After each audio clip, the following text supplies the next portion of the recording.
Hello and welcome back to FlurrySports.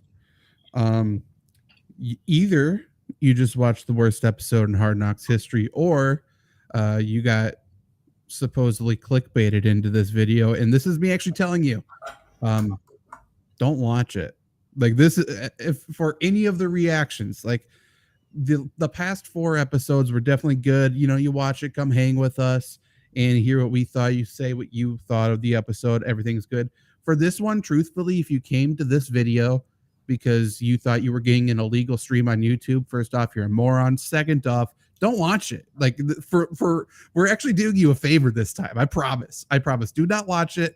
We can give you a very quick bullet point. We'll get into our actual thoughts, but you guys let me know if I'm wrong. Um, Obviously, this is the cut episode. Showed no cuts. We showed two undrafted wide receivers making the roster. We already knew they were going to make the roster. They talked about them a little bit previously. They just showed clips from previous episodes this time. And then Aaron Rodgers shared a story about UFOs, which is awesome. But that's it. Was that the episode? That was the episode. Like, who the fuck cares about that fucking wall? It's fine. Truthfully, I think it might be a cool idea. It means nothing to viewers. There was maybe 5 minutes of football in this episode. It was most of the episode was going down that fucking hallway very slowly. Like, and even the voice of God, the guy talking about it, was not sold on what he was saying. It. No, because he's like making a metaphor about football. It kind of worked, but even he was like, well, this metaphor kind of falls flat here. Like, it was. Luke, you called this the worst episode in Hard Knocks history. I said that a second ago as well. For sure, this felt like the laziest episode in Hard Knocks history. Yep. It felt like there's no work put into it. It was weird. No storyline whatsoever. No. There was no point. I don't get it. Like, it's just a recap. It was for sure. It was a recap. I understand not showing players getting cut. Trevor, you and I talked about this a little bit before we started this stream. I understand not showing players getting cut because truthfully, oftentimes this is a player's dream getting destroyed on national television, everything they've worked up for their entire life to this moment getting cut, and they legitimately may have no fallback. Their life might be fucked now. Like, I understand not showing that. I don't understand acknowledging that's like, this is what's going on, and then doing nothing else. Mm-hmm. Like, you can say, we're not going to show the cuts. You can say, oh, there's this good story about these players that, you know, made the team, but then do something with it. Like, they just acknowledged what was happening and then did nothing. They just said it in the most uninteresting way possible. At least tell a new story. At least go deeper into something instead of just recapping, giving a surface level details, and essentially it felt like the Hard Knocks crew got kicked out of Jets camp early. Yep. They like, just, you know, scraped together whatever footage they still had. Yep. Yeah.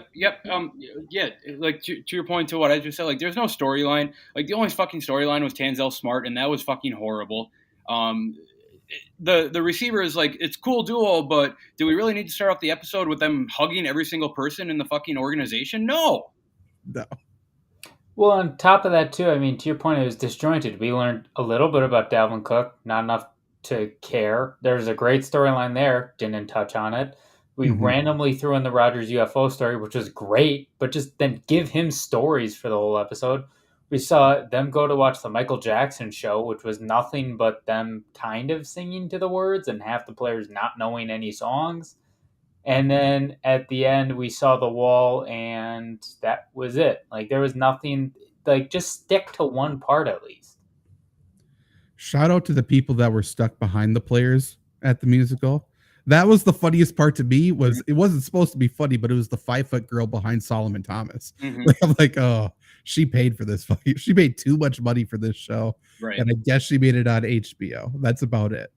But yeah, it was uninteresting. And if they knew ahead of time, which I assume they had a plan in place, maybe not, maybe I'm assuming too much, but if they knew they weren't going to show these cuts, and by the way, I think they didn't show the cuts because no one interesting got cut. Correct.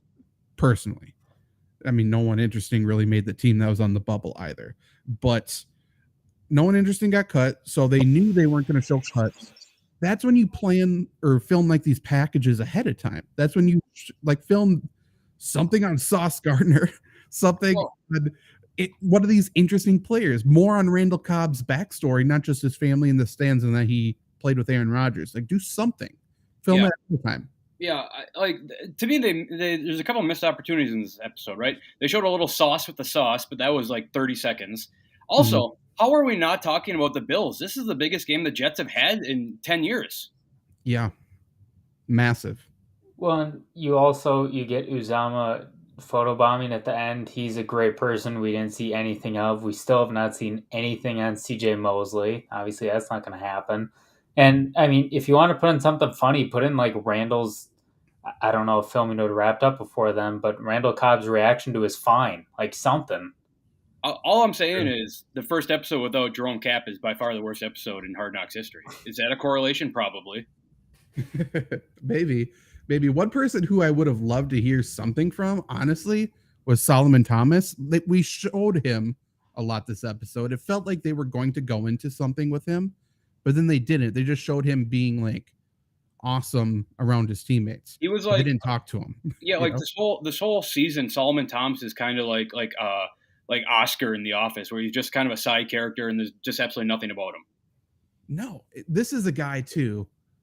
Like, I talked to some people in the NFL. This is a guy I knew literally nothing about. Yeah. Like, I figured he must have been somewhat cool to hang around the NFL still, but he seems awesome. He seems great. I would have loved to hear more from him. This defensive line room has so much fucking. They're awesome. They're incredible. Between Quinnen Williams and Solomon Thomas alone, like that room has great vibes. Tanzel Smart can't even ruin it. Like, they have great vibes, and just be in a defensive line meeting room and not have it be about Tanzel Smart. That's all we needed. Yeah, I'll stop shitting on the Hard Knock on the crew here, but how is it possible that in 5 episodes we only had one 15-second conversation between Aaron Rodgers and Al Woods? Al Woods would have been incredible. We didn't really even acknowledge Breece Hall's presence this series at all. Nope. That would have been something to go into. Lazard got a good 30 seconds this season. Lazard got nothing. No one on the offensive line got anything. Dwayne Brown, talk to him. He's 40. He's seen some shit. Did DJ Reed get any? I don't think so. Like, there's a lot of people here. Like, I like Uzama. Something of note that I wrote down, and I'm glad they showed some of it so I could finally say something about it. Because I know Rodgers has vibed with these tight ends really well. Probably the best out of anybody on the team between Uzama and Conklin. So if we're taking anything from fantasy from Hard Knocks, I think we actually kind of need to watch Conklin and Uzama a little bit. But truthfully, I don't know. I thought Hard Knocks started off pretty well in terms of the series, and it felt like this is such a disappointment. It was like a chore to watch today. Today's episode, it's inexcusable. I don't get it. Right. And really, has it not gone downhill since week 3? Or since, the 3rd episode? Like, if we think about last week's episode, like, it was great seeing Rodgers talk shit, but even that episode wasn't that great either. I mean, I just brought up the roster. Talk to Mecole Hardman, please. Just talk to him. Do him. We really didn't get anything about Zach Wilson. Nothing. Like, we talked about how he failed, but they didn't really talk to him about it. Like, nothing with that. He was like Kevin Malone from The Office. Right.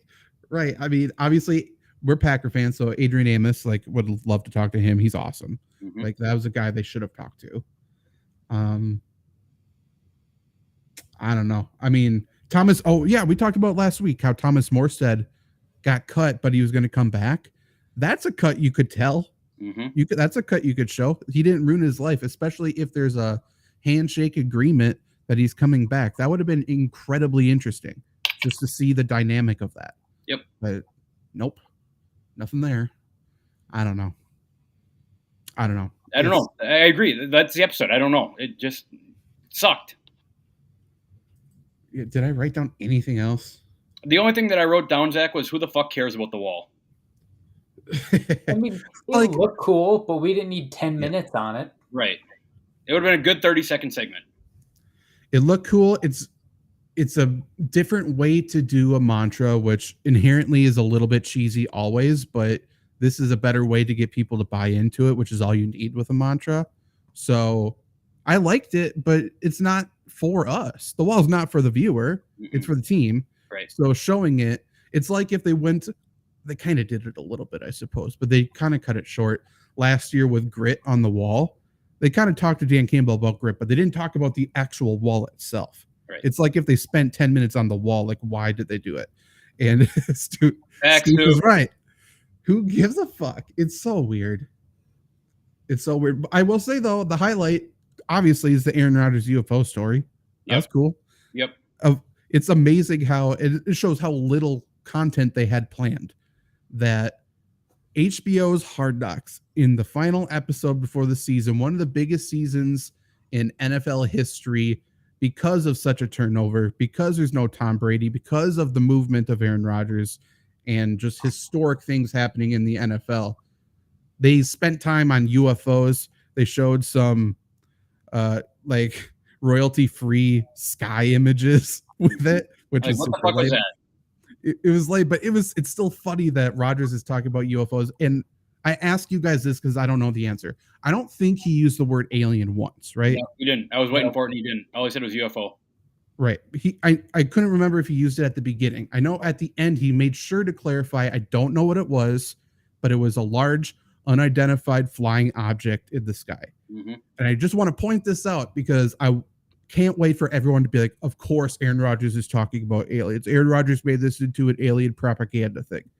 I just want to point that out because that's what it's going to be tomorrow, by a bunch of old, angry white people saying how Aaron Rodgers was high. Mm-hmm. Like, that's what it's going to turn into this episode. Because it's the only thing interesting.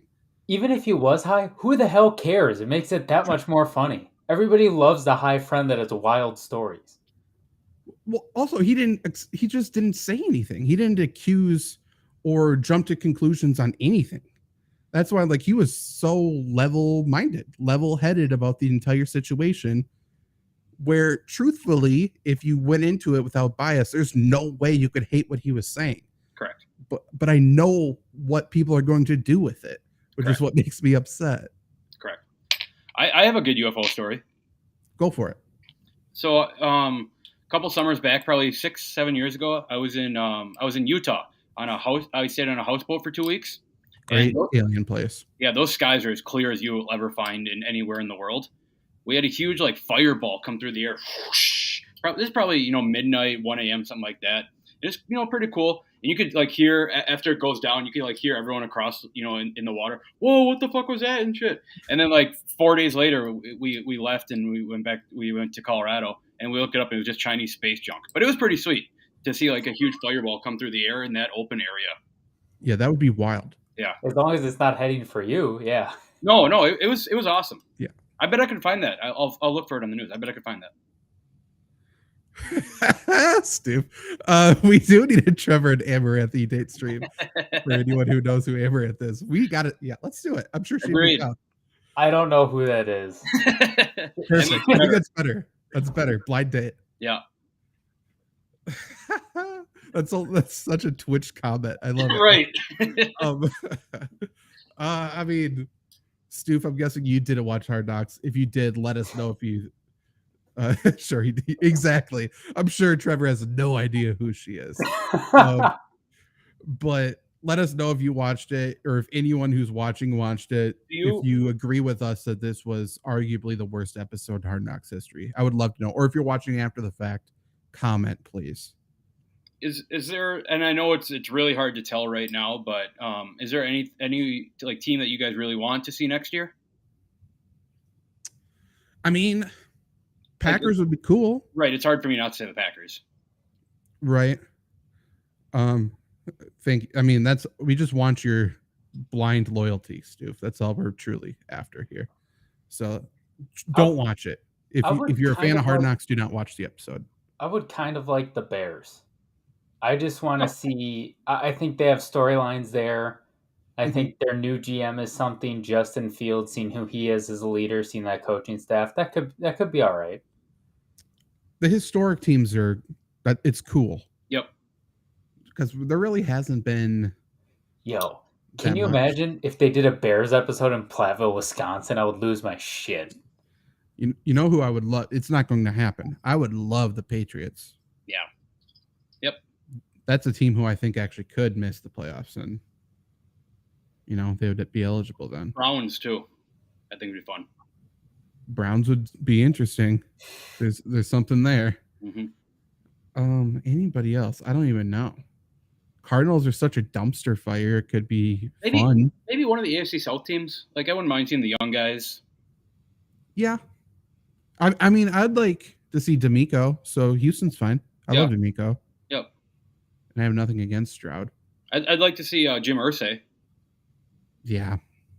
I mean, he is one of the most interesting people of all time. So I would love it. Whole lot of massages on Proud Hard Knocks. Yeah. And by the way, it would be a happy ending at least. Unlike this fucking series. This was a nightmare. Someone would get off. Or Washington. Oh, yes. Washington. That's what they would probably do. Well, no, because Rivera's going to get fired this year. Right. New coach. Oh, yeah. I can't have a new coach. Yeah. Damn.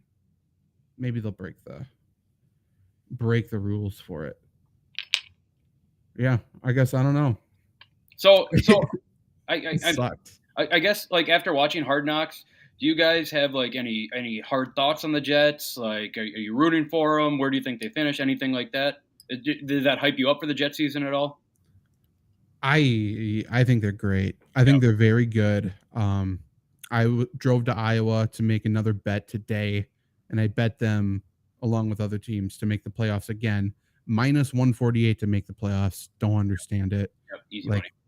Yeah, I don't I think they have a strong chance to win the division. I think they're one of 6 contenders in the end for a Super Bowl right now as well. Correct. Yeah, I mean, I think they're vibing. I think they're good. I think they're deep at every position. And the whole weakness, by the way, that everyone's like, oh, they can't win because their offensive line. What's been said about their offensive line since week 1 of the preseason? Right. Absolutely nothing. And anybody who knows anything about football knows every one of those offensive linemen, by the way, that made the team. Like their starters right now: Dwayne Brown, Laken Tomlinson, Connor McGovern, Elijah Vera Tucker, Mekhi Becton, and then their backups are Max Mitchell, Billy Turner, Joe Tippmann, Wes Schweitzer. They have bona fide studs. They're guys across the line. Well, and even if they don't, you don't think out of all the quarterbacks in the NFL, Aaron Rodgers is the most adept at figuring out anyways. He could have a sieve as an offensive line. It would not matter. To add on to the Aaron Rodgers conversation, it's obvious, right, that the Jets took the exact opposite route that the Packers have been doing for the last 15 years and using 10 roster spots on skill positions. Yeah, weird. Yeah. They're giving him weapons. That's crazy. By the way, like I think Jason Brownlee is a good player. He's one of the undrafted rookies to make it. I think he's a solid player. I think Xavier Gibson's going to make a play this year, like a big play for this game. He's fast, man. He's fast. He's a playmaker. He has that vibe about him. Like in the biggest game of the year, he's going to take a kick to the house or just something like that. Yep. They kept 4 running backs too. I mean, 5 running backs, including the fullback. Okay, I was going to say, so that's 11 spots. 5 running backs, 6 receivers. Yeah, 7 receivers. Who's the 7th? Irvin Charles. Oh yeah, yep. I don't know. I mean, he might just be Trenton Irwin from the Bengals in a hat. I don't know. I think he's just Tyler Irvin from the Packers. Maybe, yeah. Who knows who that guy is? But yeah, they're stacked. They're good at every position, and they have to run the gauntlet in the AFC. But I think that's their only downside. And by the way, once the offensive line and Aaron Rodgers get on the same page and fully get bought in and relaxed with his cadence, it's game over. Yeah. Like that offensive line is going to be fine. Yep. They haven't implemented that other layer of the offense yet. Jags would be a good Hard Knocks team. They can't because they made the playoffs last year. And they're going to win the division this year too. Probably. But I mean, I would love to watch Doug Peterson. And Trevor Lawrence for sure. Yeah, wherever Caleb Williams goes, Stu says true. Him or Drake May at this point. Yep. I want to see where Shedeur goes. Yeah. he feels like a Raider to me. Right. Because unfortunately. If there's a season with Shedeur, there's going to be a ton of Deion Sanders. Maybe. I don't know. You tell me Deion's not getting on TV, Zach? I mean, good point. That's a great point. I mean, he's going to be just filmed like from a cell phone, but it's going to be 30 minutes. It's going to be better than that shitty ass episode we just watched. Right. How do we see the Chargers? Martin, by the way, who are you a fan of? Are you a fan of the Steelers or I can't remember. I know he said they were going to be good. I didn't know if he was a fan of them. How do we see the Chargers? I think they're going to be in every single game. They're going to lose too many of them. I don't think every fucking year. I think they missed the playoffs this year. AFC's tough. Right. I think they're a 9-win team. Yep. I agree. Yeah, and I'm sure they're in the race in week 18. And they're going to be in the hunt in week 14 in the playoff picture. Well, I mean, every team is in the hunt in week 14. They're going to be in the hunt in week 16 in the playoff picture. Cardinals. I mean, that's fair. That's fair. LeVar Ball better than Deion. That should be the new undisputed on FS. We need LeVar Ball on television again. We don't give LeVar Ball enough credit for being a good father. And a good coach. Oh, I don't care about that. He's just a crazy person, and I love that. He is. Yeah, he is like he made his way onto ESPN regularly. Incredible. He just forced himself on there, and there's so much respect for that. I know. He was debating Stephen A. Smith, Zach. I know. They would bring up his high school stats, and he would go right past them. It was incredible. Yeah. Like, you averaged 1 point a game in college. Didn't faze him at all. Nobody else on earth is saying that they're a better basketball player than Michael Jordan, except for LeVar Ball. Yeah. Forget about that.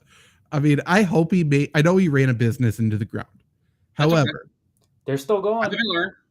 I hope he made a lot of money. I do. That's all I say. I think I read something that he's bringing those shoes back.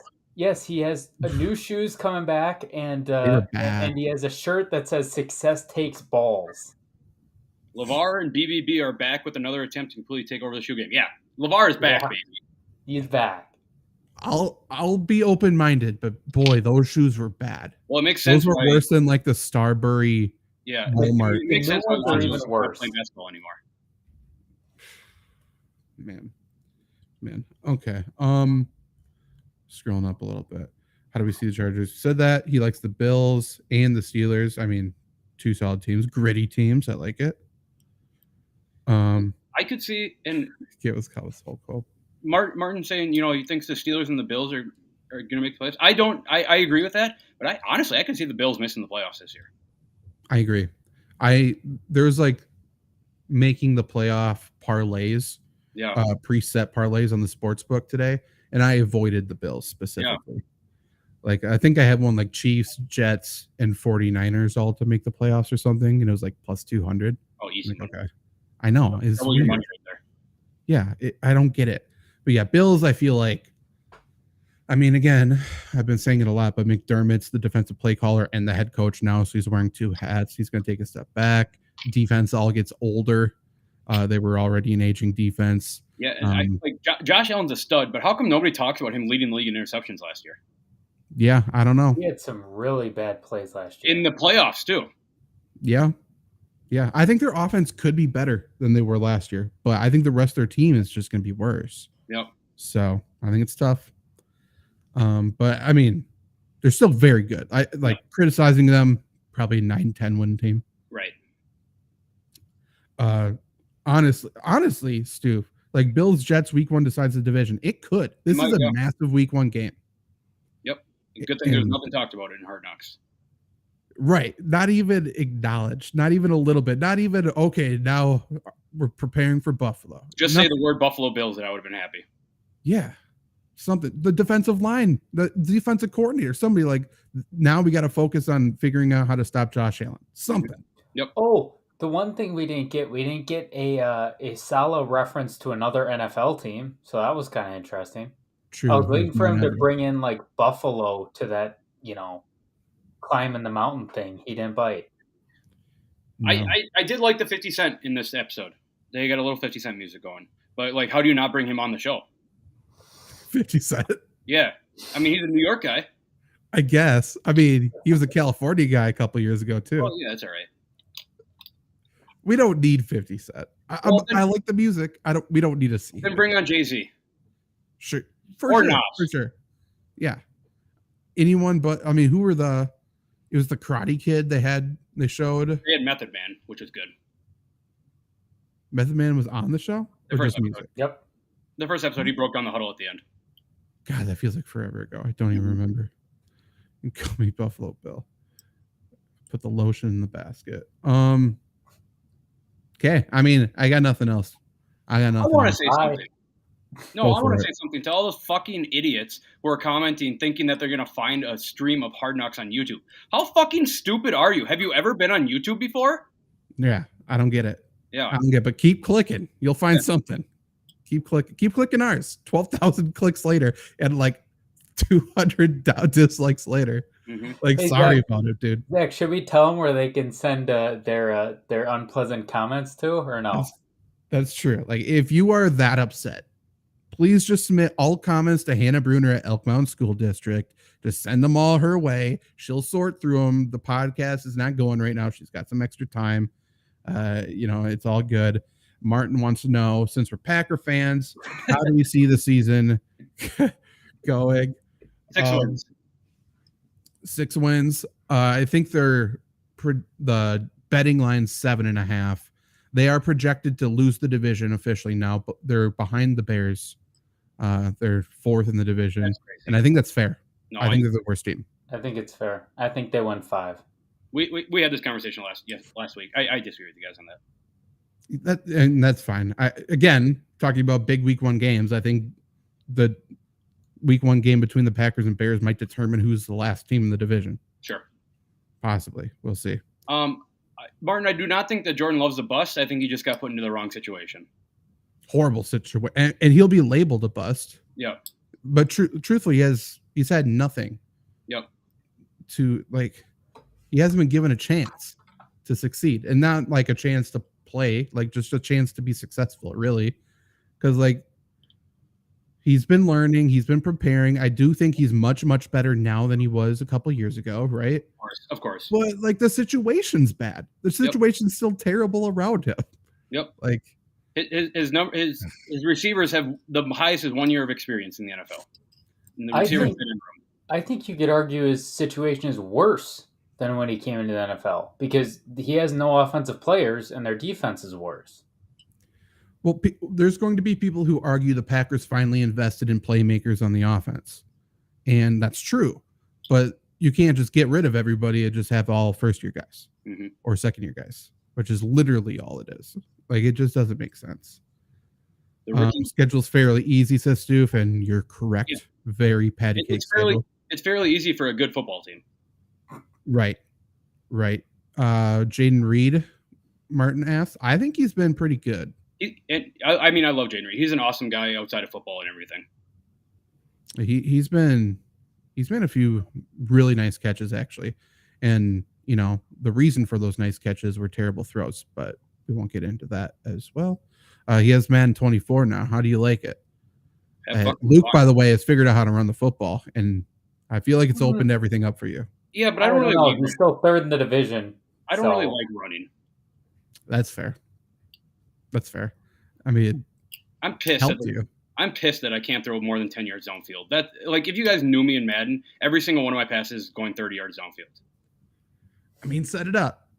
Zach, I don't play the defense. They come down and score, and I don't have momentum the entire rest of the game, and the game's totally the defense. I think I just figured it out.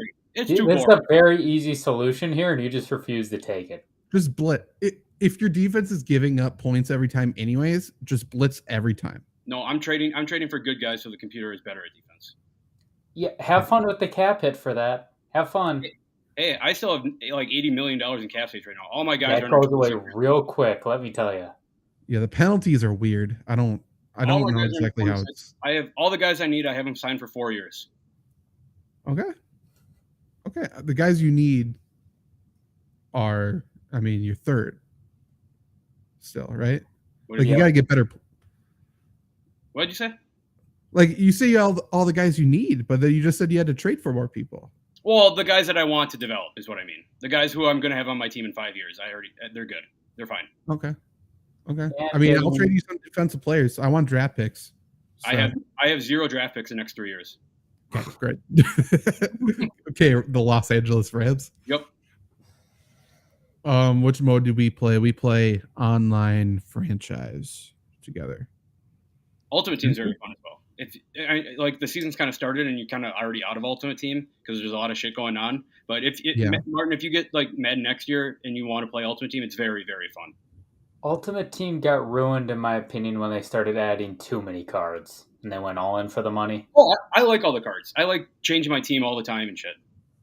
I like it, but to your point, like if you're not on it, you have to be honest. Even if you take a week off, it's like you're done. Yeah, you're completely done. So I don't know. I haven't really played it this year, so I'm probably not going to do it. The offline franchise is also very fun to do. Yeah, for sure. I haven't done Superstar, but Trevor, you said it's good. Okay. Well, if you guys enjoy us, just know tomorrow is the first official fantasy football ranking show of the year. Every single Wednesday, we go live to go over the weekly rankings for fantasy football, talking about who we like more or less than the consensus. That has really helped out a lot of people who have watched us with winning their leagues, winning their weekly matchups, because, you look at the consensus rankings and you just pick the people because you assume it's good. We've been good differentiators, I would say. So we will have our rankings show every single Wednesday night, 7 p.m. Central, immediately followed by Lombardi Sweep, which is a Green Bay Packers podcast with us three.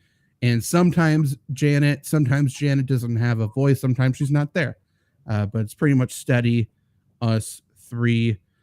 So stay tuned to that. And just follow us in general, because we will be having multiple shows for fantasy football throughout the week. And it's not just us. There's going to be other people as well. But you will still see our faces mixed in throughout as well. Yes, Trevor? Stu, if you get us or get your army, your Stoof Curry army, you get FlurrySports at 25,000 subscribers by the end of the month, we will do whatever that E-Date stream is with whoever the hell that is. I don't know who that is, but... Oh, we're doing that either way. Yeah, I think a hot tub E-Date with Amaranth, I think will... Mm-hmm. It'll drive views for sure. Yep. That's fair. And I can't imagine why she wouldn't agree. So, I mean, and Trevor, again, we can't express this enough, has no idea what he's walking into, which I think is great. And I think he'll be pleasantly delighted as well. Is the Colorado hype real? Yes. I agree. I think they beat a subpar team, but I think they're good. They're a top 10 team in college football. I don't know if I go top 10 yet, but I think they're good. Deion's got it going on. They don't have a defense. Deion does have it going on. You don't need defense in college football, Trevor. Says the guy whose team with no defense went 2-15 in Madden. So that's, Malik Cunningham was my quarterback. It wasn't my defense's fault. Your defense gave up 630 points, Luke. If I had a quarterback, I could easily match those touchdowns. That's a good point. Good point. You don't lose games if you score more points than the other team. Travis Hunter, Jesus. Travis Hunter is my new fucking franchise quarterback because Anthony Richardson's out for the year. Yeah. Travis Hunter is like, if we're ranking people to ever exist, it's like Jesus, Eminem, Travis Hunter. We'll go out on that. You'll get more rankings like that tomorrow night for our fantasy football ranking show. So tune in.